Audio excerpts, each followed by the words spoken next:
Vamos lá, então vamos abrir nossas Bíblias em Romanos, capítulo 12, versos 1 e 2 apenas. Mas antes da gente fazer a leitura, dá uma olhadinha na sua tela, que tem o título do nosso sermão. E eu queria que você falasse comigo. Vamos lá, 1, 2, 3 e já. A vida que é fruto da misericórdia de Deus. Mais uma vez, vai. A vida que é fruto da misericórdia de Deus. Esse sermão que nós estamos trazendo aqui, ele vai mostrar o que a gente vai fazer com tudo que a gente aprendeu de Romanos até aqui. Ou seja, do capítulo 1 até o capítulo 11, que é o Evangelho totalmente esmiuçado, detalhado por Paulo. Quando você aprende aquilo ali, o que você faz com aquilo? Você vai viver uma vida que é fruto de tudo aquilo que você recebeu. Mas antes da gente então entrar no sermão, vamos fazer a leitura do texto que está na tela. Os irmãos, eu leio, os irmãos acompanham. Portanto, irmãos, rogo-lhes pelas misericórdias de Deus que se ofereçam em sacrifício vivo, santo e agradável a Deus. Este é o culto racional de vocês. Não se amoldem ao padrão deste mundo, mas transformem-se pela renovação da sua mente, para que sejam capazes de experimentar e comprovar a boa, agradável e perfeita vontade de Deus. Esta é a palavra do Senhor para nós nessa noite, graças a Deus. Vamos orar? Senhor, mais uma vez em oração pedimos que o Teu Espírito venha sobre nós, nos guiar à verdade, nos convencer do pecado, da justiça e do juízo, iluminar as nossas mentes finitas, a Tua verdade infinita que vem da Tua palavra.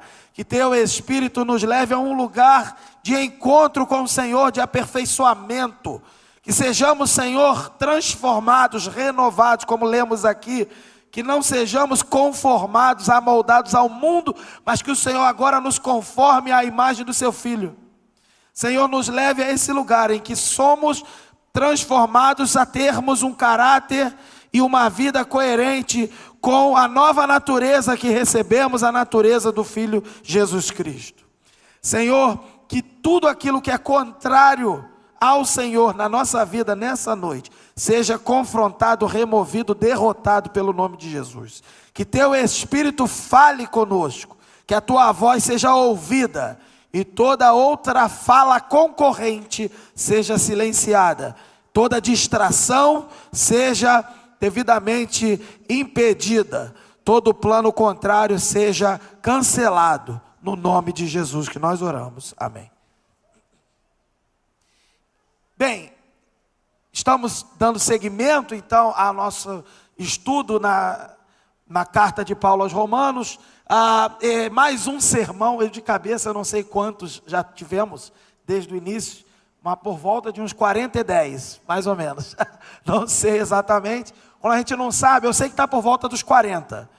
Deve ser de 40 até 40 e 10, aí você faz a conta aí. Mas o fato é que teremos aí muitos outros sermões. A gente até o final do ano, talvez um pouquinho antes do final do ano, a gente conclua Romanos e inicie Gênesis. Esse é o nosso projeto, se Deus assim permitir. E aqui nós estamos iniciando a segunda grande sessão da carta de Paulo aos Romanos. A primeira grande sessão, nosso pastor Carlos Elias concluiu, muito obrigado meu irmão, concluiu com louvor, né? E literalmente, porque o texto final da sessão é louvor, é doxologia, é adoração, porque dele, por ele, para ele, são todas as coisas, glória pois a ele eternamente, amém. Então, concluiu a sessão do capítulo 1 até o capítulo 11, e ali nós aprendemos muitas coisas. Nós aprendemos que o ser humano está condenado pelo seu pecado, todo ser humano, nenhum escapa disso. Nós aprendemos que há justificação pela graça mediante a fé, nós aprendemos que é necessário santificação, ou seja, a gente se esforçar e cooperar e o Espírito Santo atuar, operando pelo Espírito. A gente aprendeu qual é o projeto de Deus para a humanidade e o papel de Israel nisso tudo. E se Israel não tivesse um papel importante, nós não teríamos sido alcançados. Aprendemos tudo isso e concluímos como Paulo, que Deus é maravilhoso, que os planos de Deus são superiores, que ninguém pode sondar a mente do Senhor. Quem foi que deu algo para Deus? Na verdade, Deus não precisou de causa nenhuma, porque Ele é a causa de todas as coisas. E a gente concluiu esse detalhamento do Evangelho na semana passada com o pastor Carlos, de forma prostrada, glorificando e agradecendo a Deus e reconhecendo essa grande misericórdia que Ele tem por nós, por seu povo. E aqui no capítulo 12, nós estamos marcando o início de uma outra sessão da carta, e vai até o final, capítulo 16. E essa sessão é o seguinte: com tudo que você viu e aprendeu até aqui, o que você vai fazer com isso na sua vida? Então agora essa sessão é a prática.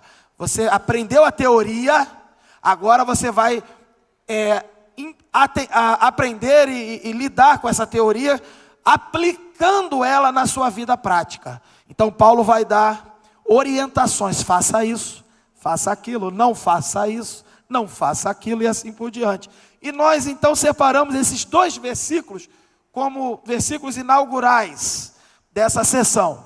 E esses versículos já mostram para a gente qual é o objetivo até o final da carta. Paulo vai nos apresentar o caminho da verdadeira espiritualidade cristã. Eu estava muito animado e ansioso até para pregar esse texto. Porque esse texto vai nos ensinar a sermos equilibrados. O cristão verdadeiro, ele é equilibrado. Eu não estou falando de muito barulho, pouco barulho, qual que é o equilibrado na história. Eu não estou discutindo isso. Eu estou discutindo o equilíbrio entre 2 conceitos que nós vamos discutir aqui, que não tem nada a ver do barulhento e do silencioso. Não tem nada a ver com isso. Tem a ver com aquele que aprende o Evangelho e o que ele faz com o Evangelho. E aqui tem que haver um equilíbrio, para que esse, de fato, seja um cristão verdadeiro. Um cristão verdadeiro, ele é equilibrado, independente se ele tem um jeito barulhento ou se ele tem um jeito silencioso, se ele é extrovertido ou se ele é introvertido. Não é questão de jeito de ser, é questão de o que fazer com o que recebeu. Esse é o ponto.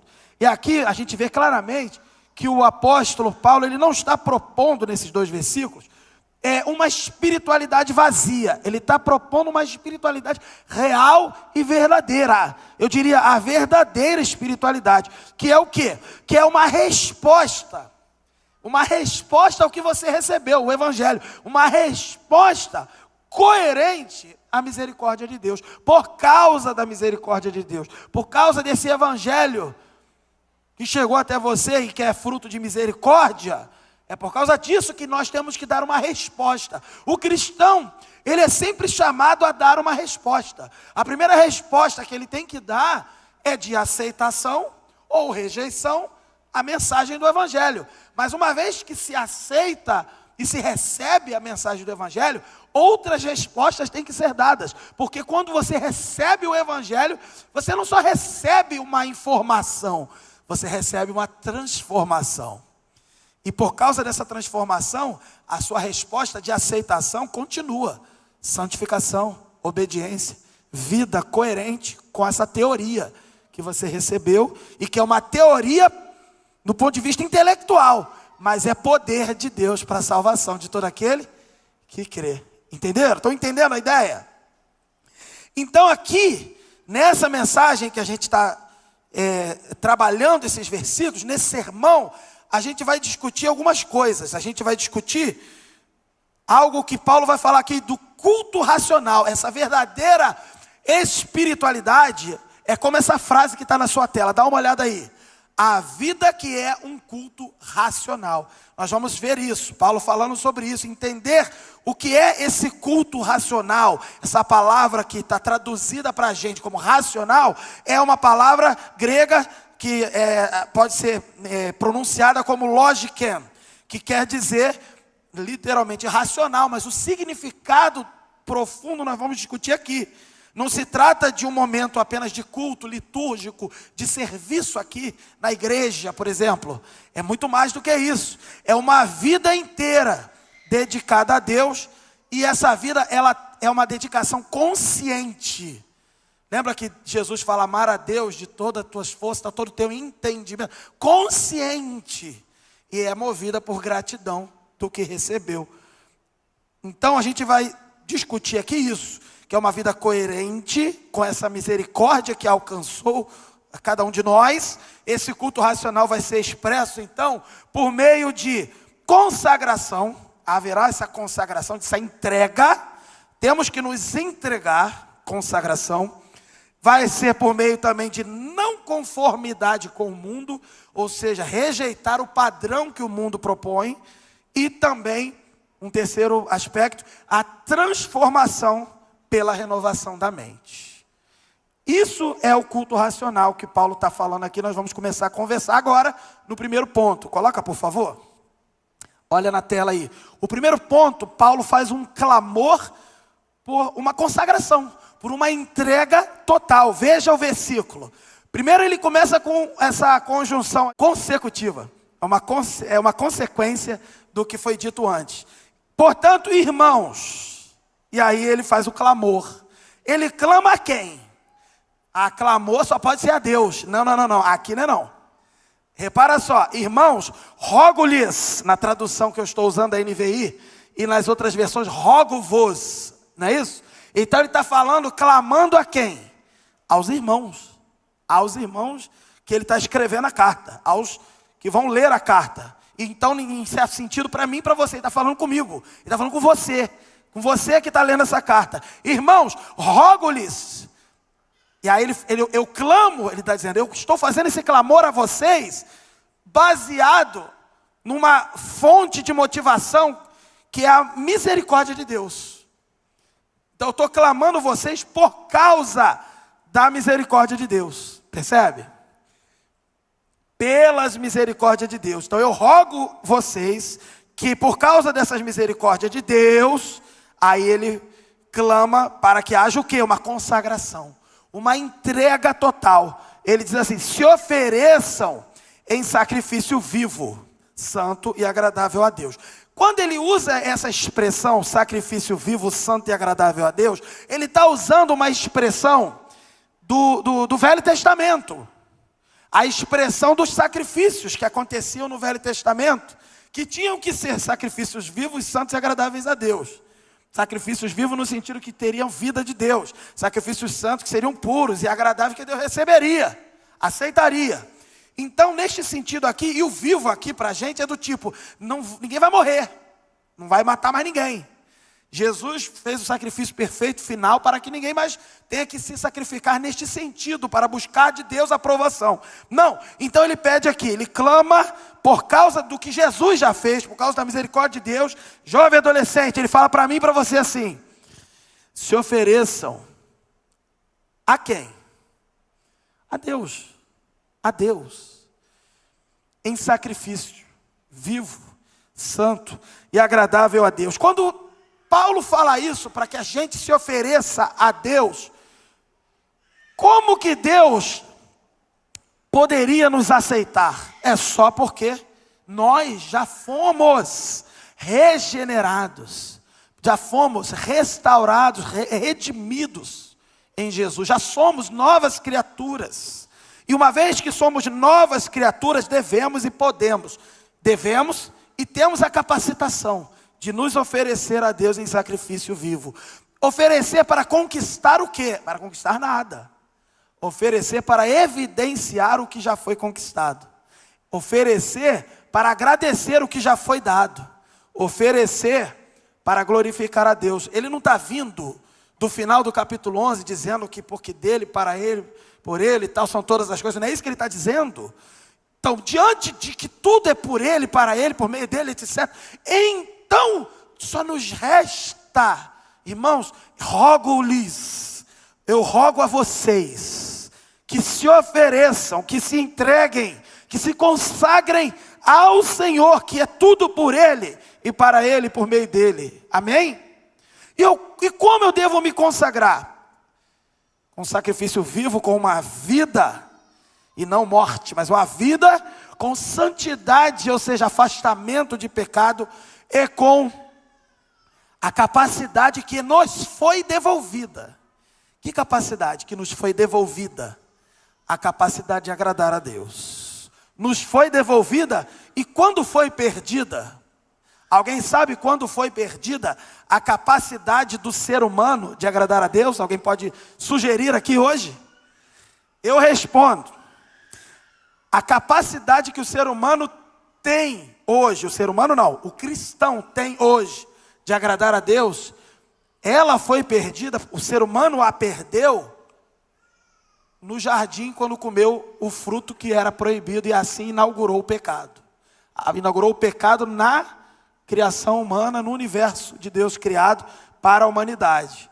Ali, no primeiro pecado, chamado pecado original, ali, toda a humanidade perdeu a sua capacidade de agradar a Deus. E a partir dali foi o que Paulo disse, todos pecaram, estão destituídos da glória de Deus. Não há um justo, não há ninguém que busque a Deus, todos se extraviaram. Não é isso que a gente estudou em Romanos? Lá no começo, Paulo falando isso. Perdeu-se ali a capacidade de agradar a Deus. E recuperou quando? Recuperou na justificação. Recuperou quando Jesus cumpriu a sua obra salvífica na cruz do Calvário, ressuscitou, venceu a morte. E quem crê em Jesus, o Evangelho é o poder de Deus para a salvação de todo aquele que crê. E aí acontece o quê? Regeneração. Não apenas regeneração, acontece o quê? Justificação. A declaração do culpado agora tornado inocente.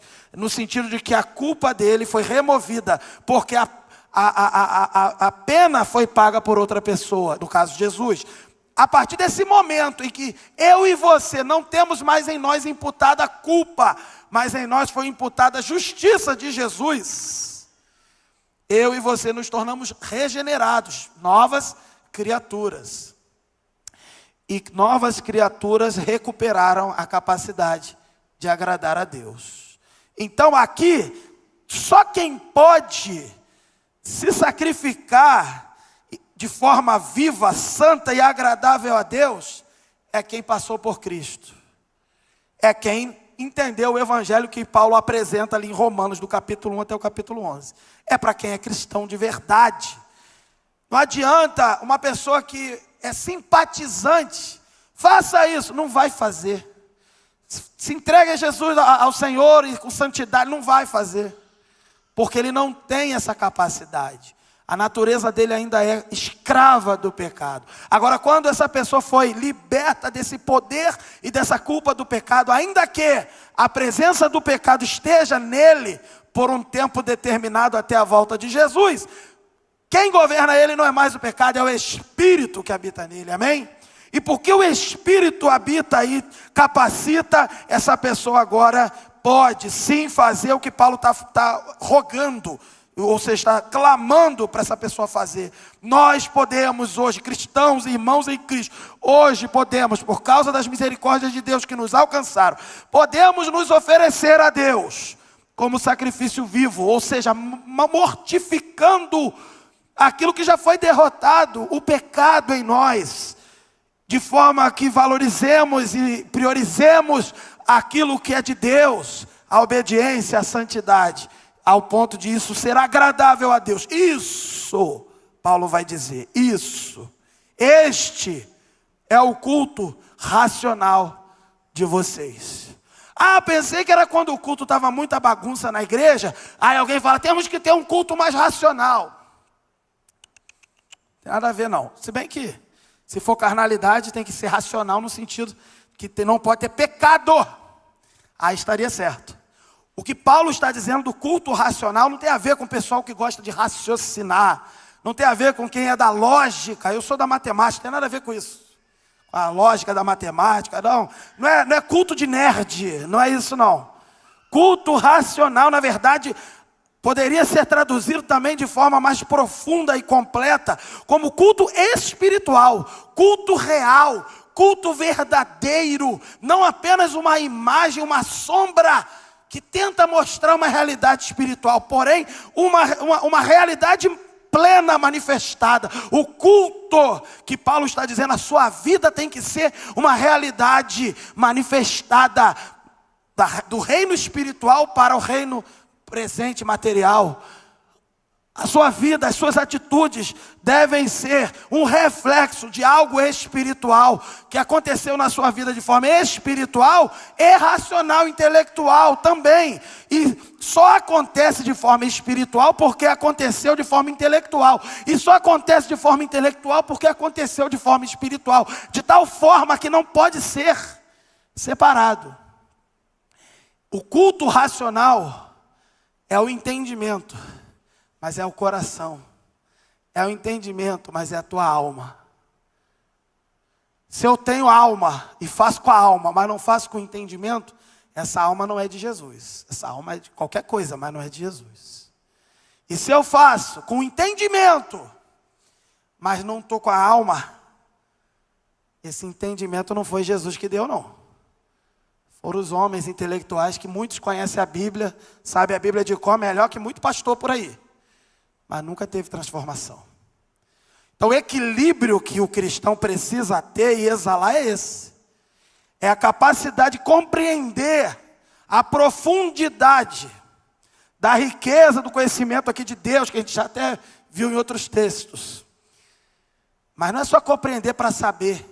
O conhecer a Deus na Bíblia não é o conhecer apenas intelectualmente. E eu não estou desvalorizando, pelo contrário. É necessária a intelectualidade. Porém, não apenas intelectualidade.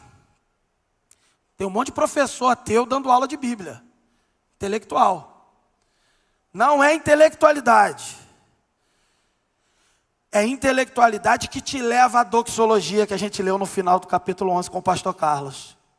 Porque dele, por ele e para ele. Ou seja, te coloca prostrado em adoração e você se entrega em culto racional, em culto espiritual, em sacrifício vivo, santo e agradável. É isso que ele está clamando. Segundo ponto. Nesse segundo ponto ele vai apresentar uma ordem. Ele dá uma orientação, falou assim, não façam tal coisa. E no terceiro ponto ele já vai dizer assim, faça alguma coisa. Então vamos ver o segundo ponto, que é a primeira ordem. Não se amoldem ao mundo. Olha o início do versículo 2. Não se amoldem ao padrão deste mundo. A palavra que Paulo está usando aqui tem a ver com, significa esquema, né? Ela é grega e tem a ver com a palavra que no português é esquema. A ideia de forma, a ideia de um modelo. E ele está dizendo assim, não se permitam ser moldados por um modelo. Que modelo? O modelo do mundo. Não tomem a forma desse mundo. O mundo possui esse esquema. E esse esquema é uma forma, ou melhor dizendo, uma forma que pressiona o cristão. Que pressiona a minha vida e a sua vida. A gente tem que se encaixar. Força a gente se encaixar. E sabe qual é o problema do século 21 hoje? O povo, a galerinha jovem, quer se encaixar. Eu quero dizer uma coisa para você. Se você decidir e tomar as suas decisões de vida, baseado no que encaixa ou não encaixa com esse mundo, meu amigo, você vai tomar as piores decisões para você. Para a gente decidir alguma coisa, se quer, se não quer, se faz ou se não faz, para ver se encaixa com as coisas desse mundo, meu amigo, não faça isso. Não faça isso. Eu fico pensando em Jesus. Pensa em Jesus. A pergunta que eu faço, Jesus viveu nesse mundo, foi homem mesmo, passou por tudo, mas ele se encaixou? Essa é uma pergunta. Ele se encaixou ao que esse mundo queria? O mundo queria que ele nascesse num palácio. Ele nasceu num palácio? O mundo queria que ele tivesse um trono na capital ali do país dele. Ele tinha um trono em uma capital do país ali? Tinha? Não. O mundo queria que ele fosse um rei que libertasse aquela nação que ele nasceu, chamada Israel, da escravidão de outra nação, chamada Roma. Ele fez isso ali, politicamente, militarmente, fez? Não, mas esse era o padrão. O mundo queria que ele fosse para sinagogas e andasse entre os religiosos, como os religiosos faziam, ignorando os outros. Jesus fez isso, se encaixou dessa forma? Jesus não se encaixou com o que o mundo queria. Não se encaixou. E é por isso que mataram ele. Naturalmente é por isso que ele entregou a sua vida. Se fazendo valer de não ter se encaixado, ele se colocou numa situação para morrer por nós. Ele entregou sua vida, ele mesmo disse isso. Tentaram matá-lo várias vezes, ele se afastou, fugiu, se recolheu, sumiu até. Mas quando chegou a hora ele se entregou. Mas ele se entregou sim, ele se entregou. E qual foi o motivo? O motivo não foi pecado, porque Jesus não pecou. O motivo é que ele não se encaixa com a gente. Não se encaixa com a gente. Vamos dar um jeito de matar ele. E mataram, porque fazia parte do plano de Deus. Aí eu fico pensando, a gente tem que ser igual a Jesus. Aí a primeira coisa que a gente faz é querer se encaixar, querer ser aceito, querer ser bem recebido. Jesus, quando foi bem recebido, não se iludiu. Ele foi recebido por multidões e até alimentou essas multidões fazendo multiplicação de pães. Não é verdade? Quando ele foi bem recebido, ele não se iludia. Ele falava assim, essa multidão me procura porque está com fome e quer comer. Ou então porque quer milagres. Ele sabia o que eles queriam e que o que eles queriam não era o que de fato era importante para a vida deles, de verdade. Que o que era importante era a salvação. Ele sabia, ele não se iludia. Ele não se encaixou, ele não acreditou quando uma multidão seguiu e achou ele legal. Ele não se encaixou e acreditou quando ele então no domingo, chamado por nós agora nos contextos aí religiosos, de domingo de Ramos, quando naquele domingo daquela semana que a gente chama de Semana Santa, em que ele morreria na sexta-feira, naquele domingo em que ele entra em Jerusalém montado num jumentinho, cumprindo profecia, e o povo sacode os ramos dizendo Hosana nas alturas, Hosana ao filho de Davi, reconhecendo ele como Messias. Ele não se ilude, porque o mesmo povo na sexta-feira disse, crucifica-o, queremos Barrabás livre, mata Jesus, o rei, que nós sacudimos folhinha, mata esse aí, queremos Barrabás. Jesus não se encaixou, quando foi exaltado como rei, sabe por quê? Porque não era a hora. Aí talvez você diga assim, até quando, Senhor, eu tenho que passar por essa dificuldade, por esse desencaixe na minha vida em relação a esse mundo? Eu não sei até quando, eu sei que enquanto não acontece algo melhor, é porque não é a hora. Você não foi chamado para encaixar, não foi chamado para se encaixar. Você foi chamado para ser igual a Jesus. Não se amoldem, adolescente. Não adianta, eu estou lá trocando a ideia com a galerinha da escola vai para o inferno, e você se encaixando, vai se encaixar no inferno junto com elas. Como que eu faço então? Não se encaixa, não se amolda. O que eu faço então? Prego o evangelho para eles. Pô, aí eu vou parecer esquisito. Ué, não é isso que Jesus pareceu?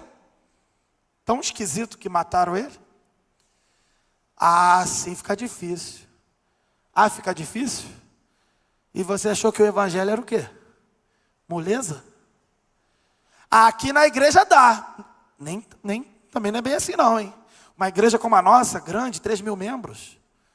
Você pode ter membros no papel, que não, sei lá, nem metade ali a gente pode garantir, ter certeza, se realmente vai para o céu. Pô, o hall de membros da nossa igreja é lindo. Eu já falei, não confie no hall de membros de igreja. Por quê? Quer ver? Eu já falei isso. Tenta tirar uma carteirinha de membro, entrar e falar assim no cinema lá e pagar meia entrada. Tu consegue? Tu não entra. Tu não entra no cinema com a tua carteirinha de membro da igreja. Tu acha que vai entrar no céu com essa carteirinha? Tu acha? Aqui fica claro que quem foi transformado pelo evangelho, desde o capítulo 1 de Romanos até o capítulo 11, agora tem consciência e poder e capacidade. O religioso que não se mistura, não estou falando isso. Estou falando que ainda que ande com, porque Jesus andou com pecadores, não se tornou pecador, não se contaminou com o pecado dos outros, sim ou não? Então, essa é a ordem. Não se amoldem ao padrão deste mundo, que é, qual é o padrão do mundo? Lá em Romanos 1 a gente vê, imoralidade, idolatria, desobediência, orgulho, e muitas outras coisas. Viver como cristão, irmãos, é recusar, é fazer força espiritual e humana, é recusar esse molde, joga fora esse molde, é viver à luz de uma santidade. Santidade de Deus. Terceiro ponto, segunda ordem que Paulo fala. Não se amolde, mas faça o que então? No lugar de não se amoldar. Já que eu não vou tomar a forma do mundo, o que eu tenho que fazer então? Transformem-se. Está aí, ó. Aí ele diz assim, mas transformem-se pela renovação da sua mente. Aqui, irmão, está o coração do culto racional. A transformação, ela não é aparência superficial, é apenas visual. Botar um terno e gravata, começar a falar, aleluia, the king of power, não sei o que está rolando na internet. Não é isso. Não é isso, tá? Isso aí que está rolando na internet, que ticotó, tocotó, tocotó, que o cara fala lá, guinha, pocotó, não sei o que ele fala. Eu não sei o que ele fala. Eu só sei que isso pode até parecer que é alguma coisa de Deus. Mas o que Paulo fala é transformem-se pela renovação do quê? Da sua mente. Coração do culto racional é transformação interna, do interior para o exterior. A mente está do lado de fora ou está do lado de dentro, irmão? Está do lado de dentro. Então a renovação da mente vai produzir transformação exterior. É isso. Aqui é claro que tem aquela palavrinha que a gente pode associar aqui, que é a metamorfose, né? E esse prefixo aí, meta, tem a ver com transformação, sim. Mas mais do que transformação, o significado no texto grego original é uma transformação para algo melhor. O meta aí é transformação, mas não é transformação para algo pior. É como na natureza, a tal da metamorfose, geralmente, o bichinho lá, seja qual for, a borboleta, a lagarta que vira borboleta, o sapo lá, o girino que vira sapo, e outros bichos que eu não sou biólogo, não estou lembrando, mas assim, geralmente ele muda de algo inferior, com menos capacidade, para algo superior, com mais capacidade.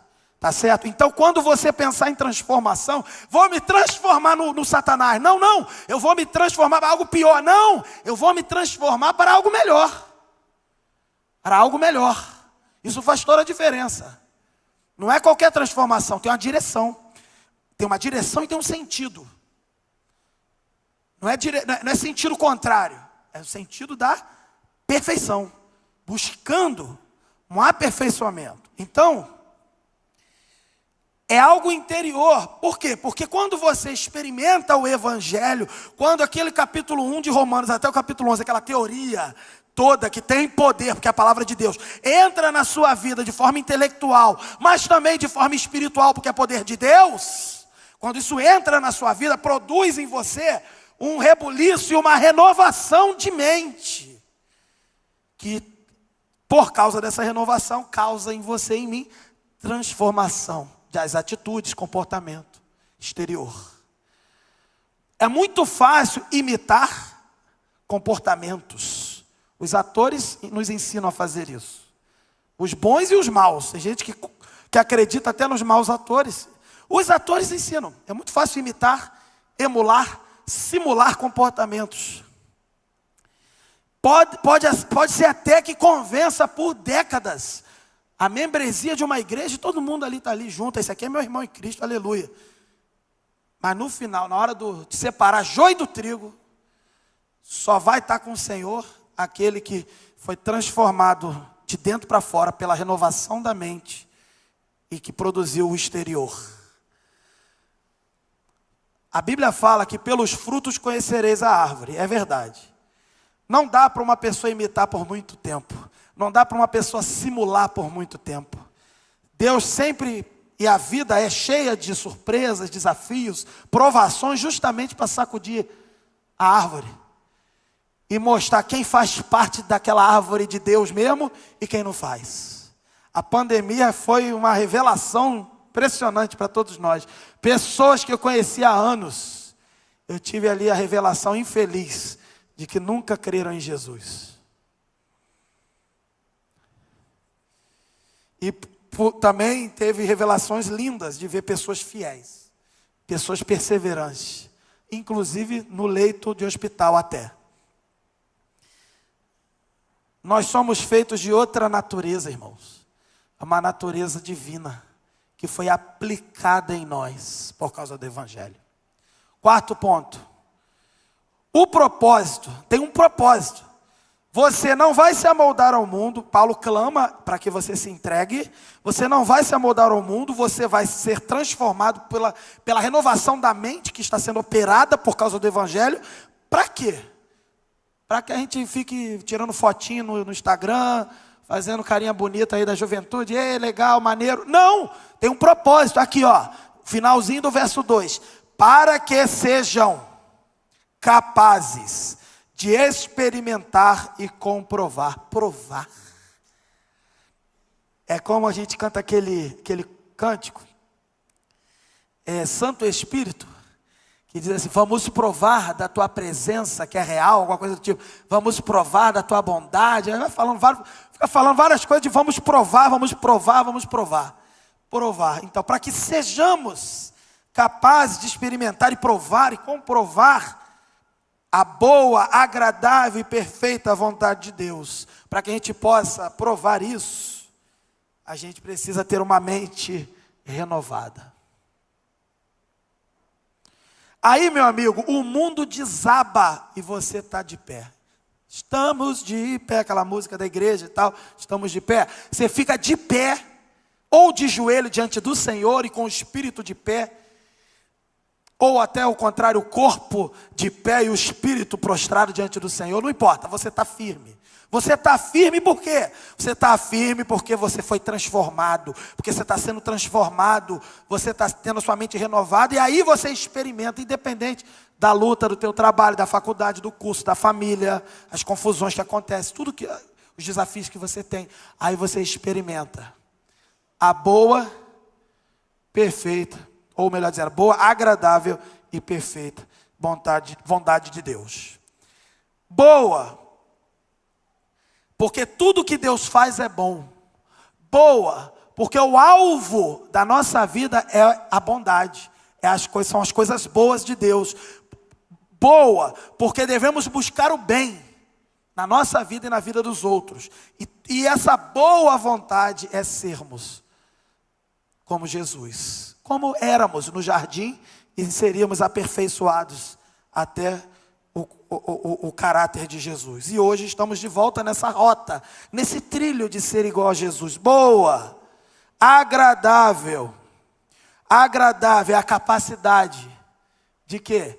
De agradarmos a Deus e identificarmos da parte de Deus o que de fato dele é agradável.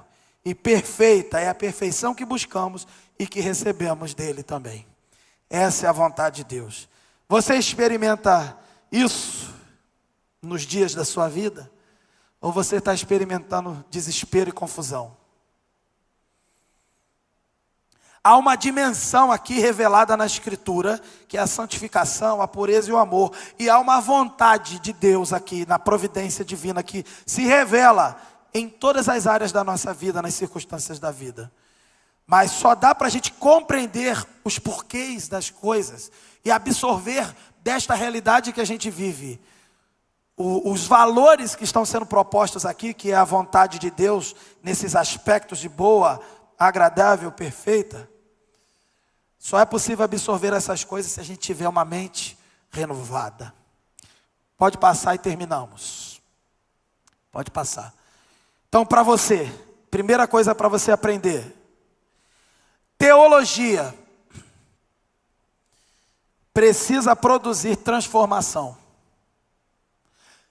Eu conheço histórias de jovens que passaram por mim e por outros, que eram fenômenos estudiosos, tinham uma fome, uma sede, mas isso nunca se refletia em atitude coerente com aquilo que estudava.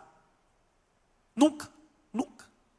O cara lia a Bíblia, sabia a Bíblia de cor, ia na EBD, ia mais do que o professor.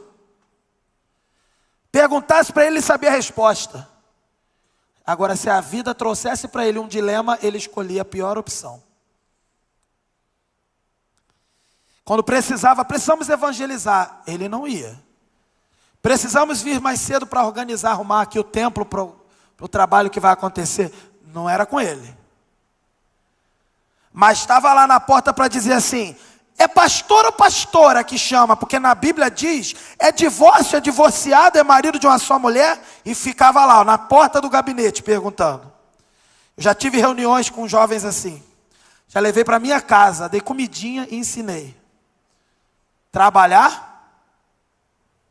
Nunca. Teologia.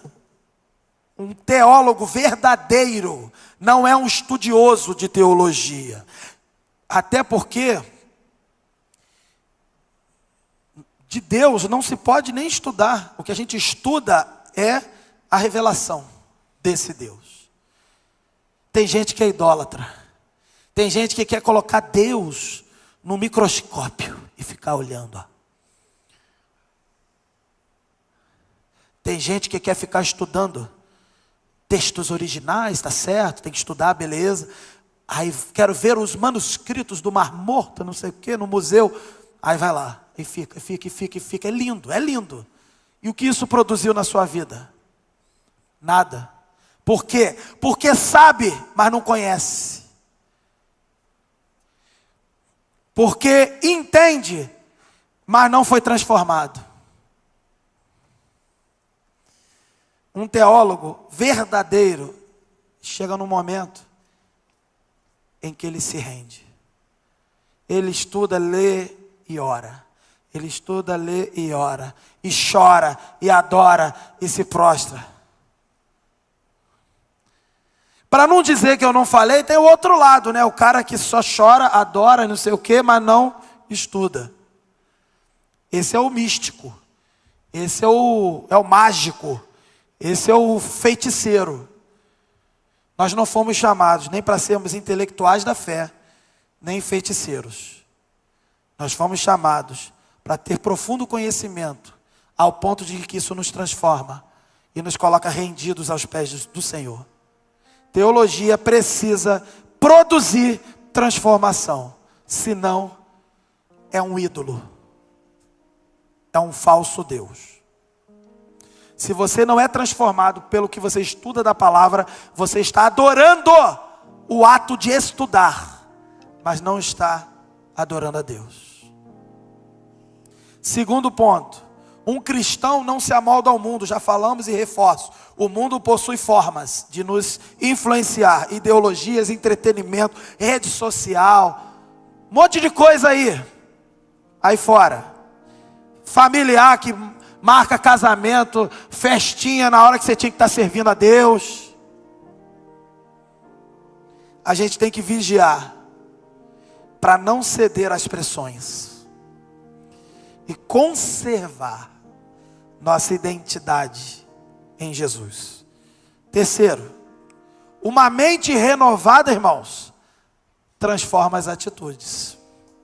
No nosso pensar, a gente precisa ser moldado pela palavra, no dia a dia, no trânsito, no trabalho, no casamento, na família, nas redes sociais, as suas reações, as nossas reações e a minha também, todos nós devem refletir uma mente que pensa biblicamente e não ideologicamente ou até pecaminosamente. Porque eu sou familiarizado com uma ideologia política, com uma ideologia estética, com uma ideologia filosófica que eu estudei. Você pode gostar de um monte de coisa. Pode. A palavra de Deus diz assim: todas as coisas me são lícitas, não é isso? Mas nem todas o quê? Me convém. O cristão, ele tem a mente cativa, transformada, renovada, todos os dias, para quando vier aquela coisa que ele gosta de ouvir aquilo ali, ele sabe que aquilo não é de Deus, ele sabe que aquilo não é da palavra. Eu não estou falando só das coisas mais óbvias, tipo a proposta do sexo, a proposta das drogas, da bebida, é óbvio, mas coisas sutis lá na faculdade. Você está estudando para ser um médico, um professor, um advogado, aí vem aquela ideologia. Eu não estou falando de política não, tá? Quem gosta de politizar, vem aquela ideologia, seja de ordem for, e aí você compara aquilo com a escritura, e você sabe que não é, mas teu coração gosta daquilo, teu coração gosta. Cadê a renovação da mente? Nessa hora. É uma batalha interna, ninguém está vendo, ninguém está sabendo. Deus está vendo. Apresente-se como sacrifício vivo. Uma mente renovada transforma as atitudes. Quais são as atitudes de um cristão? Mansidão, os frutos do Espírito todo, amor, benignidade, tudo isso. Mas também zelo, indignação contra o pecado, defesa da verdade. Não, essa parte eu não gosto. Tem gente que só gosta dessa parte, fica duro demais até. Mas o fato é equilíbrio. Equilíbrio. A gente não pode gostar de uma parte e jogar fora a outra. Nós fomos chamados para nos entregarmos por inteiro por aquele que se entregou por nós por inteiro. Receba o pacote completo do Evangelho. A parte agradável, palatável e a parte mais até amarga. Porque só é amargo porque nós temos ainda em nós pecado. Que um dia o Evangelho todo ele será doce. Porque ele vai remover de nós o amargor do pecado. A presença do pecado. Quarto, uma entrega total, em última análise, que você e eu temos que fazer, produz uma vida abençoada. Produz vida abençoada. Somente quando a gente se entrega por inteiro, a gente pode experimentar tudo que Deus tem para nós.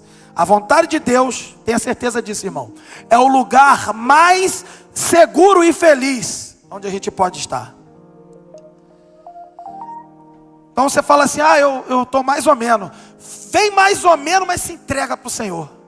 Eu estou meio com dúvida, vem com dúvida, mas vem como está e se entrega. Porque quem se entrega por inteiro, do jeito que está, deixa Deus fazer e para de ajudar, porque tu está ajudando, está atrapalhando. A vontade de Deus é o lugar mais seguro de todos nós. Encontre a vontade de Deus hoje, na minha e na sua vida. A vida cristã, queridos, concluindo, pode passar, é fruto da graça. A nossa resposta tem que ser o que, irmãos? Culto racional, espiritual, entrega consciente, resistência contra o mundo e transformação todos os dias pela palavra. Estudar teologia é bom, é importante, mas não produz vida se isso não for internalizado como algo espiritual. Mas quando compreendemos a teologia de forma correta, somos levados a viver em sacrifícios vivos, agradáveis a Deus. Uma palavra para você que vê o vídeo hoje, que está aqui e não sabe se é crente ou não é crente. Você que ainda não entregou a vida para Jesus, eu vou repetir o apóstolo Paulo, mas agora para você. Rogo-lhe pelas misericórdias de Deus, entregue sua vida para Jesus. Suba ao altar hoje e seja um sacrifício vivo. E para você que é crente, essa palavra é para mim e para você. Você que conhece a doutrina, coloque em prática. Viva! Apresente a sua vida como culto. Transforme a sua mente pela palavra. Experimente a vontade perfeita de Deus, agradável de Deus, boa. Que essa palavra, irmãos, possa nos impulsionar a uma vida de entrega total e verdadeira. Que a gente possa compreender a profundidade das misericórdias de Deus. E por isso que a gente ofereça tudo a Ele. Que não sejamos moldados por este mundo, mas que a gente seja aperfeiçoado todos os dias pela renovação da nossa mente. Que a nossa vida seja um altar de adoração, um culto e uma experiência viva com Deus, intensa, santa diante dEle. E que para tanto o Senhor nos abençoe. Vamos orar.